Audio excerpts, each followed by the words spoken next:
Tonight, gusto ko yung i-encourage na i-bless or i-dedicate at i-anoint ang inyong mga bahay. Kung nagre-rent man kayo or sarili nyong bahay, importante na pinapa-dedicate, pinapa-bless, ina-anoint yung ating mga bahay. Because hindi po natin alam kung ano yung mga nangyari previously dun sa lugar na yon. Mga curses, may mga evil spirits, and that is why house blessing is very important. In-invite ko rin yung mga kasama ko sa cell group niya. They will help me bless and pray. At kasama po sa gagamitin natin ay itong anointing oil. This represents yung covering ng Lord. Diba sa Old Testament, in-apply nila Moses yung dugo sa hamba ng mga bahay ay hindi sila pinasok ng kamatayan or ng angel of death. Kung nilagpasan sila. It represents the covering of God sa bahay mo, sa territories mo, sa ari-arian mo, sa family mo. Kaya mahalaga na nag-a-anoint tayo. So, importante na ikaw bilang may-ari, ikaw na nakatira doon sa bahay mo, ikaw ang may authority at may karapatan na mag-bless at mag-anoint ng bahay mo. Maganda din, kung may mga friends ka like yan, mga kasama ko sila sa church, sa cell group, mas maganda rin na sila, magde-declare din sila ng blessing over your house at kasama nung faith ko, diba, as the house owner. At bago tayo mag-anoint, meron po kaming babasahing verse mula sa Job chapter 1 dahil dito natin makikita na meron pala talagang nilalagay si Lord na hedge of protection sa ating mga territories, bahay, at bakit yun mahalaga. So, sabi po dito sa verse 10, have you not, ang kausap po dito ni Satan, si Lord, sabi niya, paano ko siya masasaktan? Naglagay ka ng hedge around him and his house and all that he has on every side. So, dito po sa first verse na to, sinabi ni Satan, hindi ko siya masaling, hindi ko siya magawa ng masama kasi meron kang nilagay na hedge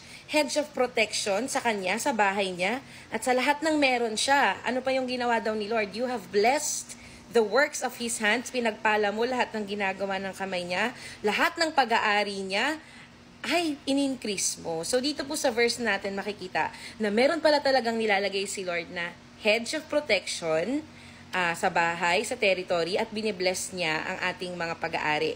So that is why it's very important to really dedicate and bless your house. So hihingin natin ngayon yung hedge of protection around this house. Gagawin lang natin dahil nabasa natin yung verse na yun sa Job chapter 1 verse 10, ide-declare ko yun, and then afterwards, yung mga friends ko, magde-declare din sila ng blessing over our house. So Lord, today we declare, yung sinabi mo sa Job 1 verse 10, that you will put a hedge of protection around our house. And pati na rin po sa mga nakikinig ngayon, gawin nyo to sa inyong bahay. Lord, put a hedge of protections around our house. Surround us, protect us, our territories, our possessions. Lahat ng pag-aari namin ay bakuran mo, Panginoon, upang hindi masaling at manakawan at masira ng kalaban. Lahat ng ang mga gawa ng aming mga kamay ay pagpalain mo, at yung mga possession namin ay increase mo. I pray for increase, Lord, in the name of Jesus. At tinatanggap namin ang pagbabalot mo dito sa bago naming house, Lord. And even for the viewers, I pray for protection, na hedge of protection sa mga may bagong bahay, sa mga nagre-rent, sa mga house owners, Lord. Let there be a hedge of protection. At tulungan mo kami as house owners, Lord, to really pray and ask for your covering upon our possession. Yes, I declare that this house will be a house of prayer and encouragement. Amen.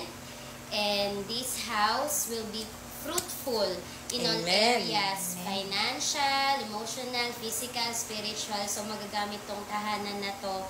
Mas marami pang tao ang makakilala kay Lord. And this house is also chosen and consecrated by the Holy Spirit in the name of Jesus. Amen. I declare that this house will continue to shine in this community. Amen. And magiging salt and light sa community ang tahanan to, at maging ang mga nakatira dito at lahat ng papasok sa tahanan to ay magkakaroon ng bagong buhay, bagong pag-asa. Gamitin ang tahanan to para magkaroon ng fellowship, ng joyful fellowship, ng joyful worship para sa Panginoon. Amen. In Jesus' name. Amen! Ayan, paano ba mag-anoint ng bahay? So, wala naman po talagang parang formula. Gumamit kayo ng anointing oil, i-anoint, ipapahid yung oil sa mga dingding, kung gusto nyo sa mga appliances, then prophetic gesture of the covering of God sa inyong mga tahanan. Ayan, so yan, konti lang inilagay ko sa kamay ko. So, Lord, thank you. We plead the blood of Jesus, Lord, over this house. At sa pagpahid po namin ang anointing oil na to, nire-represent din namin the blood of Jesus, Lord, to cover our household.